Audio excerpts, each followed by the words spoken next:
Welcome to the latest episode of our podcast series for financial advisors. Today's episode is a blueprint for building a wealth management enterprise to $3 billion and beyond. It's a conversation with Reza Zamani, founding partner and chief executive officer of SteelPeak Wealth. I'm Mindy Diamond, and this is the Diamond Podcast for financial advisors. This podcast is designed for advisors like you who are interested in learning more about the evolving wealth management industry through candid dialogue with breakaway advisors, those from the C-suite, and industry thought leaders.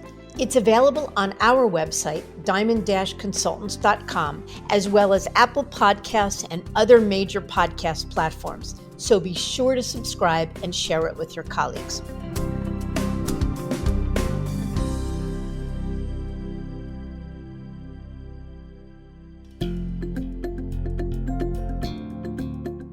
At Diamond Consultants, our mission is to help advisors live their best business life. We want every elite advisor to find exactly the right place for their business and their clients to thrive, whether it's at a wirehouse, a regional, boutique, or independent firm. As the industry's leading recruiters and consultants, we've transitioned more than $250 billion in assets under management in the past decade. And each year, 25% of transitioning advisors who manage $1 billion or more are our clients. Curious about where, why, and how advisors like you are moving? Download the latest Advisor Transition Report to learn more, including intel on recruiting deals and our insight and analysis on the latest trends in the wealth management space.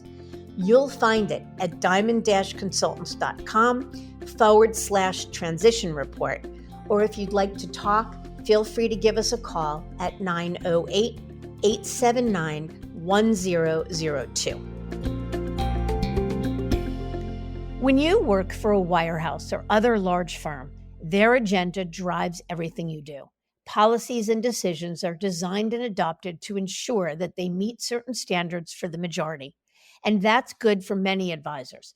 But for those who have their sights set on the future and having greater freedom in serving clients and growing the enterprise, it may not be the right fit.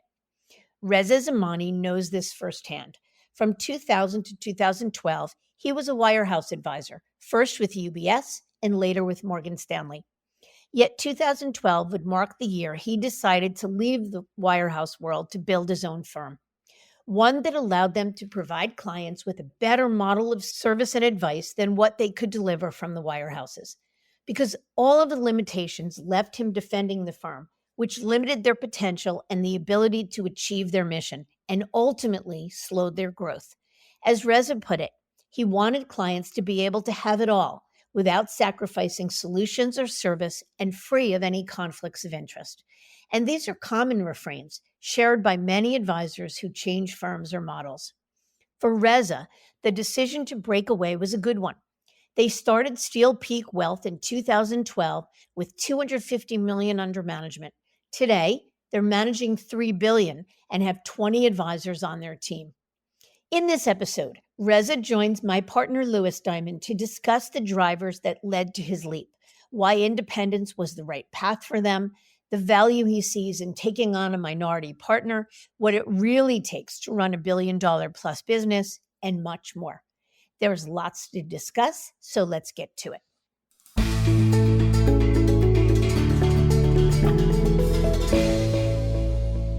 Reza, thanks so much for joining us. To start, can you share your background and how you landed in the wealth management space to begin with? Thank you, Louis. It's a pleasure to be here. I'm excited to be part of this cast with you and happy to answer that question, of course. Background is I've been in the industry for 25 years, started at a young age in 1999, right out of college. I've spent the first 13 years of my career on the wirehouse, call it Wall Street side, working for UBS and then Smith Barney. They got acquired by Morgan Stanley. And in 2012, made the all-important decision with my two partners to go independent and launch the firm that we call SteelPeak Wealth. When you joined Smith Barney, I think it was back in 2008, I know it was a long time ago. Do you recall what motivated you to leave UBS to move to Smith Barney back then? I wish I could tell you it was a long list of reasons, but as you can imagine in the industry, probably even more so now than ever before, it was a lateral move. The motivation was not centered around anything better for clients. The motivation was not centered around any new level of services that we could provide. It was strictly driven by the fact that one firm was offering a forgivable note type of a compensation structure for one to make a move. And there was a sell around, well, you could do these things a little bit better. But again, the reality was that it was strictly a lateral move, moving from UBS to Smith Barney. And even with the acquisition of Morgan Stanley coming in, that was still, again, another lateral move. So again, I wish I could tell you an exciting story about all these new things we were able to provide our clients, but that really wasn't the case. First up, I appreciate your candor on the topic. Most would not answer so truthfully, but I think a lot of people would feel similar, and there's nothing wrong with that. In hindsight, any regrets about, in your words, making more of a lateral move?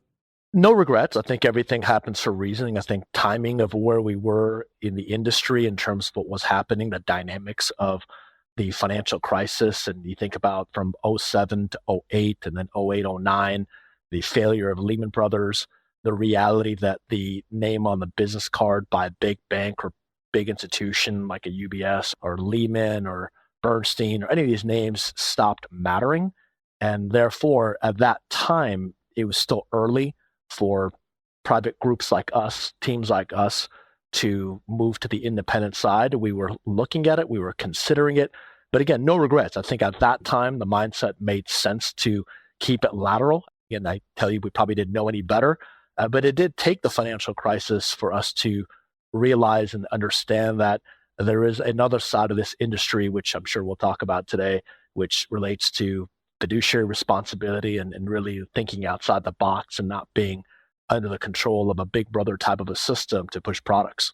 Yeah, that makes sense. And honestly, back in 2008, 2009, when you made your move from UBS to Smith Barney, there wasn't a whole lot of other options that were available. There were a small, tiny, very entrepreneurial group that went independent. But for the most part, a team like yours, you probably had 3 or 4 options, and all of them today, you would have called them lateral. To me, it took the financial crisis for the mindset of advisors to shift in a way where they valued control more, they valued autonomy, they valued business ownership, and came to the realization, like you said, that you don't necessarily need to have the biggest brand on your business card to be successful. And many like you have actually proved the opposite, that when you can create your own brand and build things with it, that in and of itself is a pretty compelling growth strategy. You nailed it on the head. You are speaking exactly how I present this, in the fact that from a timeline standpoint, in '08, in that period of time, the only option was a lateral move. There was not as much experience or education amongst advisors in terms of what the independent world looked like. And quite frankly,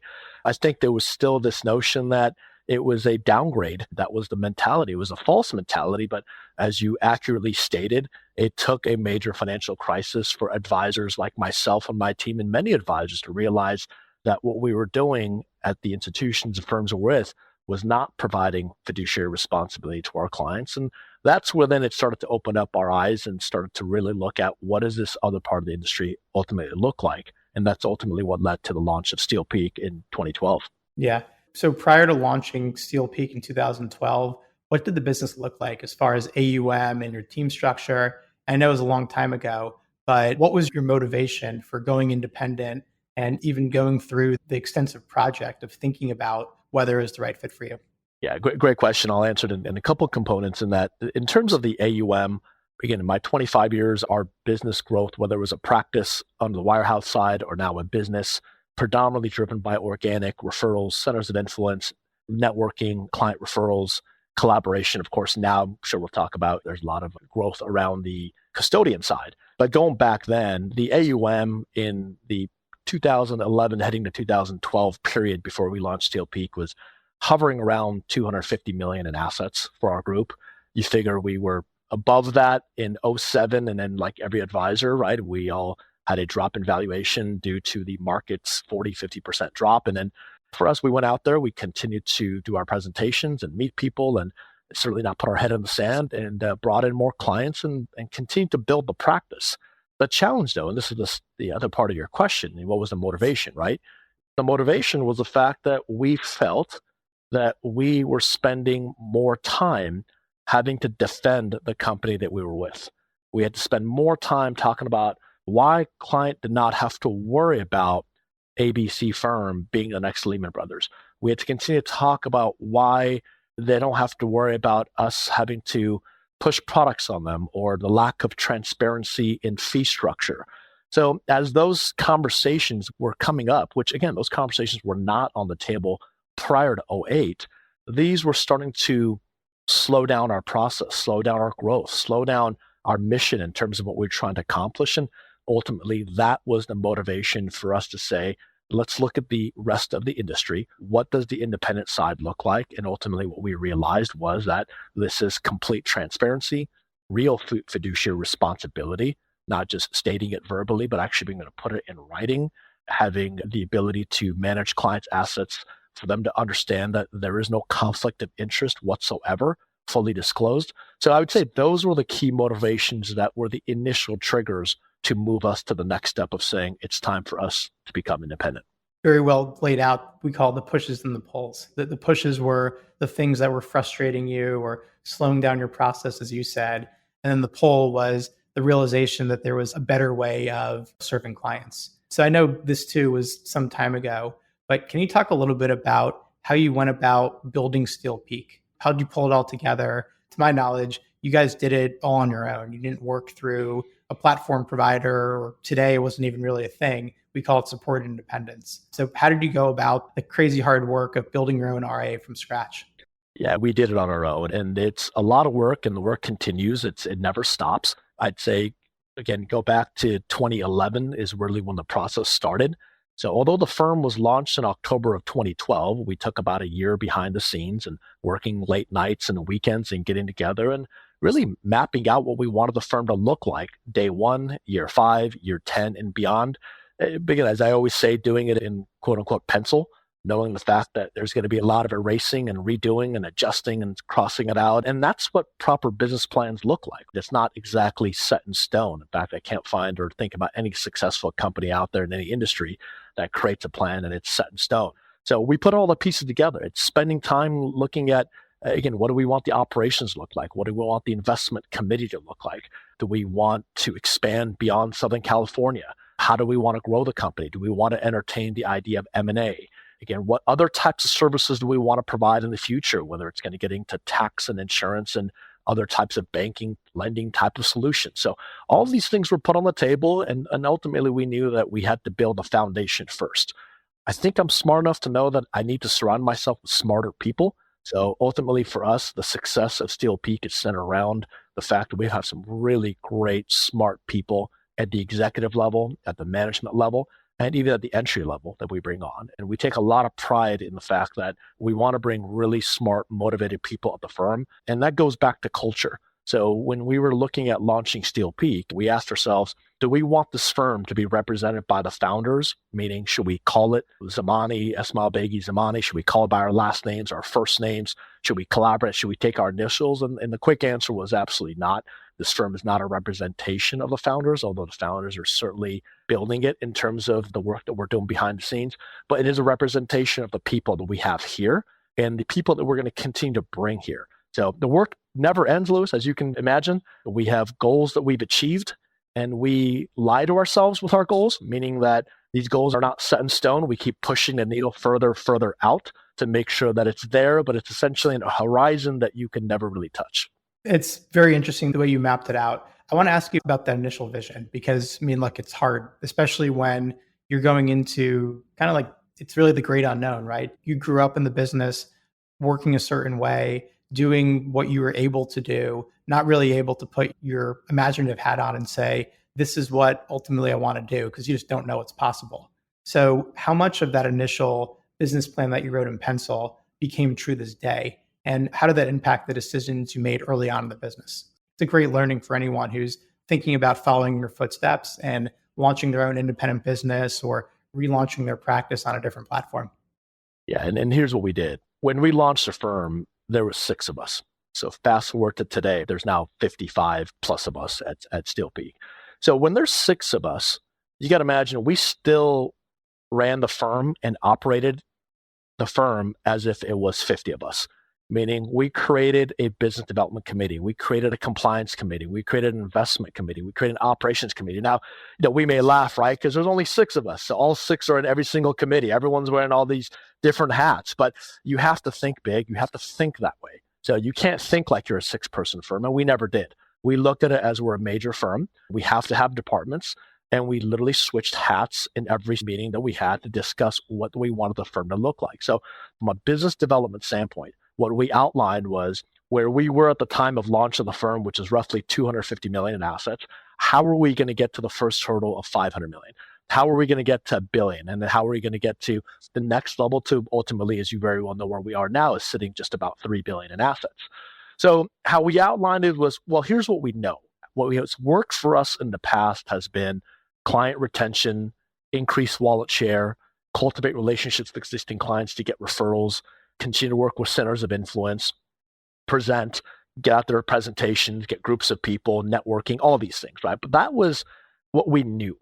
But what we also understood was the growth engine of what we wanted to achieve could not just be limited to that. We had to look at opening up more doors. We had to get into areas that we were not accustomed to before. And we knew at some point getting into the world of acquisition, M&A, onboarding, roll-ups, different terminologies that we use had to be on the table. So that was mapped out. But we also understood that we weren't ready for it year 1. We also were not ready for it necessarily probably year 4 or 5, but it was part of the long-term game plan to get to that level. To get there though, again, build each of the committees. Have a true investment committee built out, compliance committee, come out with our story, make sure that's put in place. Operations at the key level, bring in the best type of technology. The second element of our growth was a big component of growth for some RI firms, if they can really wrap their head around it, is the custodian referral platforms that certainly Charles Schwab had. And I'll give you the very short version of the story. When we launched the firm in October of 2012, I spoke to the leaders of Schwab and said, we're here, we're excited, and we love to be on the Schwab custodian platform. As you can imagine, their response was, yeah, you and everybody, wait in line. It's closed and call us later. But Luce, you've known me now for a while. You know me that I've been in the business for 25 years. I started in 1999 in an era where we made 500 phone calls a day. We reached out. We didn't just knock on doors. Sometimes we had to kick down doors. So I realized this in this relationship with Schwab, it was going to take some time. I literally called them and emailed them 4 or 5 times a month, whether it was meeting for a cup of coffee or lunch, and just constantly in their ear because I knew that we had something. We had something that was different. I studied the industry. And in the RIA world, it's a fraternity sorority, which is fantastic, and we collaborate. So other RIA firms that were in the Schwab Advisor Network platform, what I was able to get feedback was financial planning, estate planning, investment advisory, asset allocation. Of course, we did that. But the key differentiator for our firm was that we had started to build out model portfolios where we were building scale into covered call option strategies, what we call enhanced cash secured put strategies, unique mechanisms of investing where we can take concentrated positions. And then we were starting to build out the alternative investment platform where it's not just using third-party alternative investments, but our own in-house alternatives that we're building in VC, private equity, getting into the world of sports and so forth. So again, we had a differentiator, right? That was the story. So it did take about, 6-7 years for the folks over at Schwab to finally listen and give us an opportunity. But that's ultimately what led to us getting put on the Schwab Advisor Network platform. And I'm moving on from your question here, but I might as well just mention it. Map of what we created. It went from managing 250 million assets to 500 million in assets in about approximately 2018. Once we were able to get on the Schwab Advisor Network platform with limited Schwab branches that we were allowed to work with, that's where then the organic growth exploded from 500 million to 2.6, 2.7 billion through the end of 2023. And here we are now crossing about 3 billion in assets, which I would tell you is about 97% organic. And now we're starting to enter the world of acquisitions and roll-ups. Wow.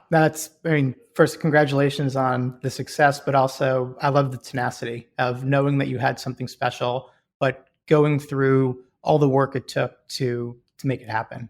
So a lot to like about what you said.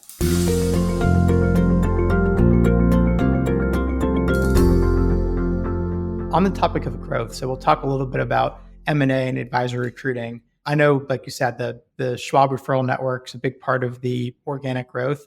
What are the other levers that you focus on to have taken the firm from 250 million to 3 billion and rapidly growing over the last few years? I think the proper use of technology to make the firm more efficient, to give our advisors the ability to spend less time on tedious tasks, but rather spend more time in developing relationships with clients, reaching out, cultivating those relationships, and getting out there and again, looking for more market share, right? Increasing wallet share, as we'll call it. I think we've done a great job in that and in looking at the best of the best technology, constantly looking at new ways to bring things in to plug any holes that we may have at the end of the day. So I think that's one component of it, Lewis, in terms of truly embracing technology and also knowing the fact that what we're doing today is probably going to change again in about 3 years or 5 years or 10 years. There's a whole another topic we could even talk about another session in terms of AI, and we're certainly embracing that. But I would tell you again, in terms of growth, we're a big believer, and this is something we put in place 12 years ago. And some of it we launched several years ago, some of it we launched a year ago, and some of it we're launching any day now, quite frankly. And it's the evolving of the wealth management industry, specifically RIA, to not just be asset managers, not just be financial planners, but getting into fully making sure clients understand that in-house, not refer in-house, we can provide solutions for insurance. In-house, we can prepare living trusts, amend, update wills and trusts. In-house, doing tax preparation and tax consulting. Again, in-house, looking at other types of private solutions that are built at a proprietary level. So all these things that I just outlined to you were part of our growth strategy, right? And that's things we've implemented. So we have SteelPeak Insurance, where our advisors can collaborate and have conversations with clients around insurance, again, if it's needed. We launched SteelPeak Estate Consulting, where we now have the ability in-house for our clients in a very competitive cost structure to create living trusts for them. Again, we're not referring it out to an outside attorney and we're saying, here you go, work with so-and-so. It's all built in-house for the client. I'm very proud of the fact that in 5 days, so timing of this conversation you're not having is important. In 5 days, we are launching SteelPeak Tax Consulting. This has been a work in progress for several years where we want to bring in high-end experienced CPAs, where again, now we can go to our clients and say, this is something we can do for you in-house. So our vision is, as time goes by, especially next generation type of clients, they want simplicity, they want ease, and they want to work with a group under a family office type of a structure where, again, your investment advisor is not going to be able to do all the work, but the key person you're working with at the investment firm can quarterback the relationship and bring in all the other experts, but they're also at the same firm.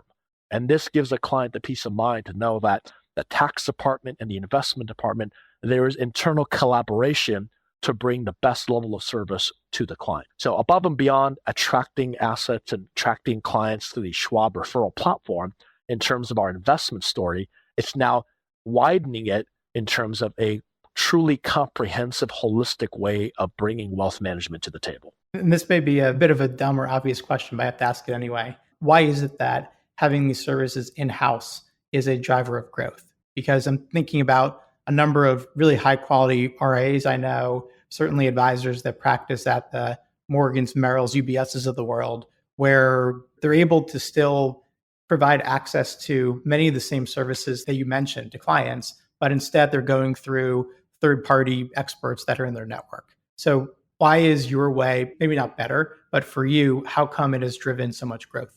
I think it's more efficient, and I'll tell you exactly why it's going to be driving more growth. But the way you just explained it, I mean, you're exactly right. I mean, that was us. I mean, that was me back at UBS and Morgan Stanley, and quite frankly, even 9-10 years ago when we launched this firm, because we didn't have any other option.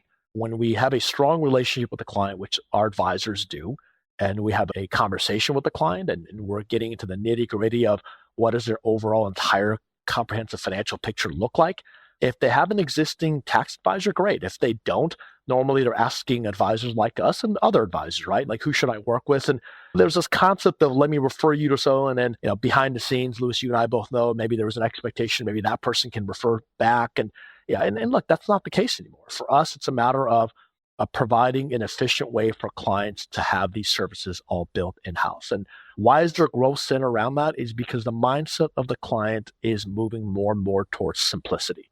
There's a lot of noise out there. Okay, we have distracted. The phone is no longer just a phone, right? In fact, the iPhones that we have and these other phones that we have, 2% is actually used as a phone and 98% is used for many other things, which it's fantastic, but also means there's a lot of noise. We're constantly being presented different things to be able to look at and do, whether it's a robo platform or looking at this app and news coming from here and there. And when you think about next generation planning, the massive amount of wealth that will transfer over the next 10 to 20 years to this next generation, what we have learned and what we have realized, and we stand 100% behind this, is that this generation is looking for simplicity. They're looking for in-house, and they don't want to work with 6 different people at 6 different institutions. They want it built in-house where it's all being done by one person quarterbacking it, simplify it. And my other comment is when you think about tax planning, when one refers a client to a tax advisor outside of their firm, I would tell you that is a referral. There is limited involvement by the advisor in terms of collaboration. Maybe they got on a Zoom call here and there and a phone call randomly. But when you think about true in-house, now what's being presented to the client is when your investments are being actively managed with tax sensitivity or we'll call it even tax awareness, above and beyond the investment team doing this, your tax team also has visibility of what's going on. So they're not just asking the advisor at the end of the year, hey, can you send me some tax reports? Or, hey, are the 1099s ready? That's transaction oriented, right? That's like going to a butcher and saying, yeah, cut me up some meat and package it up and I'll take it home. The new way is, let me work with a nutritionist. So let me look at how do we collaborate together to make sure that you are healthy? And then now how do we collaborate together to make sure that your wealth is healthy? Well, that can only happen if there's internal collaboration amongst the different specialists at the same firm. Yeah, I think that makes sense. Like with everything, there's plenty of people that would say, I'd rather refer out to the best of the best in each category, and no one firm can have a monopoly on the best people. But I tend to agree more with your side because I see it in many folks we've had on this podcast and just what I've seen as the most successful RIAs. It's how do I make everything in-house and make everything simpler for the client? Because ultimately, it also helps you stand out versus 99% of firms that aren't doing that. So it's amazing that it's been such a successful part of your business. I can hear the enthusiasm in your voice about what you think it will do for the business. And it's my next question. It's probably a perfect bridge. So I know SteelPeak is very involved with recruiting financial advisors, acquiring businesses. So what does the short pitch sound like for folks that you're courting into SteelPeak? Not talking about clients, but more so advisors. What's the value proposition to them?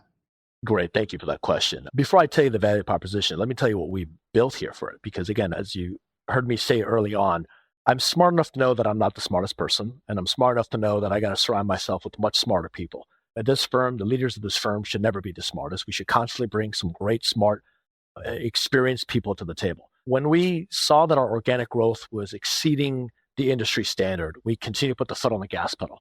But we also realized that in order to take the firm from now where we are at $3 billion to $20 billion and beyond, organic growth, especially with the Schwab Advisor Network platform, the custodian platform, internal referrals, cannot be the only driver of that growth. We need to look at the world of M&A, acquisitions, mergers. We have to look at roll-ups, advisor breakaways, and educate the Morgan and UBS and Wells advisors out there to understand what the independent world ultimately looks like. So the first thing we did is last year around this time is we launched a new committee. I'm big on committees here. We launched a new committee called the Corporate Development Committee. And the Corporate Development Committee, I reached out to a former branch manager of mine, Chris Shelburne, who was my boss 25 years ago when I was a rookie in this industry. And I love to joke with him, but now it's really not a joke. I'm his boss. And he's a 38-year veteran of the industry, spent decades at UBS and Merrill and Wells and Oppenheimer, and truly understands the landscape. So we brought him in. We made him our director of corporate development. He's now built a team around himself. His mission on the inorganic part of our growth is to reach out, build relationships with advisors that are at other firms. We'll call it the Wells, Morgan, Merrills, UBSs of the world. Educate them on what this side of the industry looks like on the independent side, and navigate that relationship to see if, again, it has to be a mutual fit. And of course, we're also working with different recruiters and bankers and so forth in what we would believe would be our sweet spot in terms of other RIA firms that make sense to consider joining a firm like us. Now, what is our value proposition? Why would an individual advisor from ABC firm, wirehouse, want to leave? Or why would an existing RIA firm want to join? The culture of our firm is very important to us and those who join us. And there's many different words I can describe our culture, but for the purpose of this meeting today, I'm going to limit it to one word, and that is growth. If the advisor is seeking a robust, proven process that's been put in place, where we have one of the strongest, if not the strongest, business development committee at our firm, run by my Chief Growth Officer, Tyler Resch, all the way trickling down to our wholesalers, BD managers, to our entire committee that we put in place. We have a process put in place where we want our advisors to be advisors. And therefore, with the 50 plus Schwab branches that we built a relationship with, for us at the end of the day, we have a system put in place where we have a very large number of lead flow coming into our firm. So because of that, it's a compelling story for the advisor that is not looking to, again, like what a lot of us did back in the day, make a lateral move, right? This is not a lateral move. This is a move in terms of economic benefits. Certainly we know based upon valuations day one, but above and beyond that transaction, the growth that we've already have been experiencing and we want this advisor or this firm to be a part of under our firm. Very helpful. That is compelling. Most advisors are looking for ways to grow. Certainly, you wouldn't be a fit for someone who really wanted to walk in your footsteps and build their own firm from scratch. But I think you and I both know that a lot of folks are looking to operate with more autonomy, more freedom, to have a better value proposition for clients and to tap into the success or the flywheel that someone else has built. So I love it. And I agree that's differentiated. Two more questions for you, Reza. First of which is, I know recently your firm decided to take the big step of selling a minority piece of your business to Emigrant Partners. We've had Carl Heckenberg, who used to run the business on this podcast before, but for those who aren't aware, is a minority investor, a value-added investor in a number of very successful RIAs and wealth management firms around the country. So can you talk briefly about why you decided to approach a transaction when you did, and what has that relationship enabled you to do? Yeah. So about a year and a half ago, we sat down as an executive committee and we looked at where we are as a firm today, all the new services that we're rolling out, where we want to be in the next 5, 10, 15, 20 years, and where we want to get to in terms of the next milestone. And as I mentioned earlier, we realized that the organic growth is a major component of it, and we're not going to take our foot off the gas pedal. But we also understood the fact that we do need to get into the inorganic growth in terms of M&A and roll-ups and recruiting. And part of that, to be competitive, certainly having access to capital is a big, certainly needed to be put on the table. We went through the exercise of contacting and working with or conversations with about 10 to 12 different firms that were out there. We chose Immigrant Partners. We believe their executive team, what they had back then, and certainly what they have even now with Jenny running the firm there, which has absolutely been phenomenal. She's been doing a phenomenal job. We've been very excited to work with them. This is a great firm that lets us be who we want to be. So they've allowed us to continue to have the entrepreneur spirit to get out there and bring on these new service lines, grow and cultivate and spend money where we need to spend. But at the same time, they're a capital partner. And for us to be competitive in a world, especially because you got to remember, we're a younger firm in terms of our age, right? I mean, I've been in the business for 25 years, but I'm 47 years old and like to think I'll probably work for another 40 years, 40 plus years. So as you and I both know, the industry is continuing to age and there's a lot of RIA firms out there that are looking for succession planning. And if they're going to sell the business, ideally, they would want to sell to a business that is like-minded, growth-oriented, has an open architecture platform, provides all these services. But I would imagine they also want to sell to a firm that is going to be around and not also looking to liquidate or sell in the next several years, right? So we knew that we had a compelling story, that we were a compelling image to the industry. And therefore, we went through the exercise of identifying the right partner that would not stand in front of us or behind us, but side by side, to be there to guide us in terms of where we need to look at in terms of opportunities. And again, let's call it what it is, be the strong capital partner that we need to get access to the capital to make these all very important transactions. It seems like you said you had a vision from the beginning of doing M&A and recruiting advisors, but you weren't quite ready for it. And I'm with you that in this environment, you need a significant backer or access to capital to be competitive in the marketplace. So if you wanted to pour gasoline on your proverbial fire, it took an infusion of capital to make it happen. That's very interesting.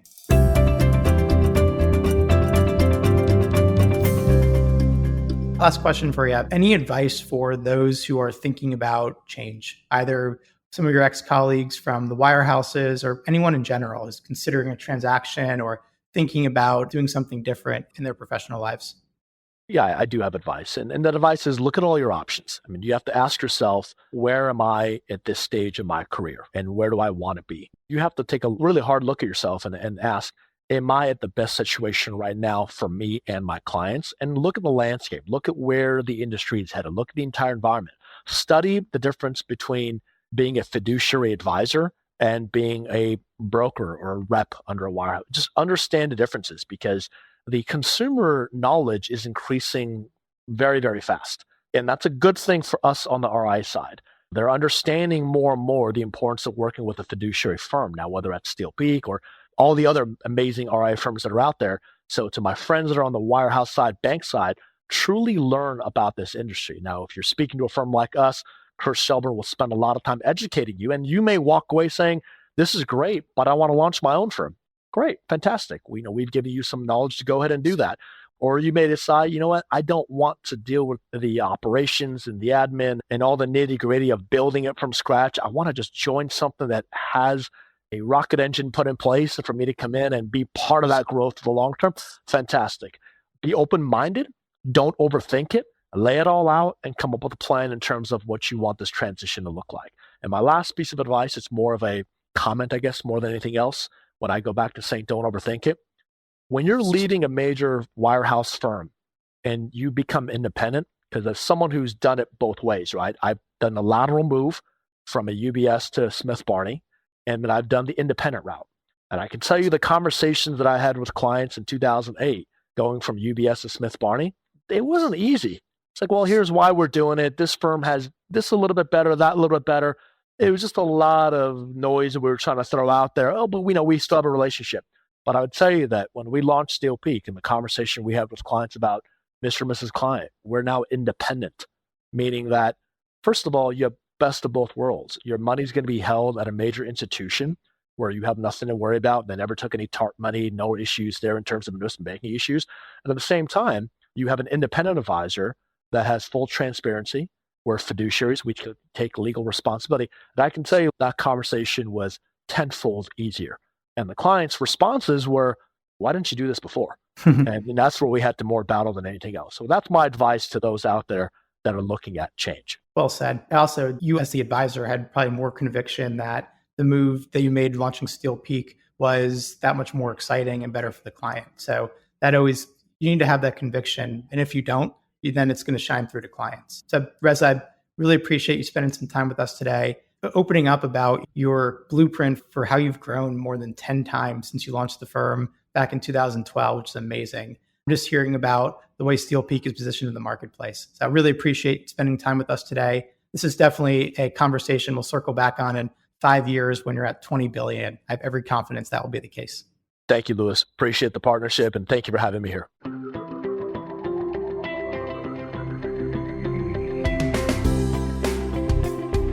Curious about where, why, and how advisors like you are moving?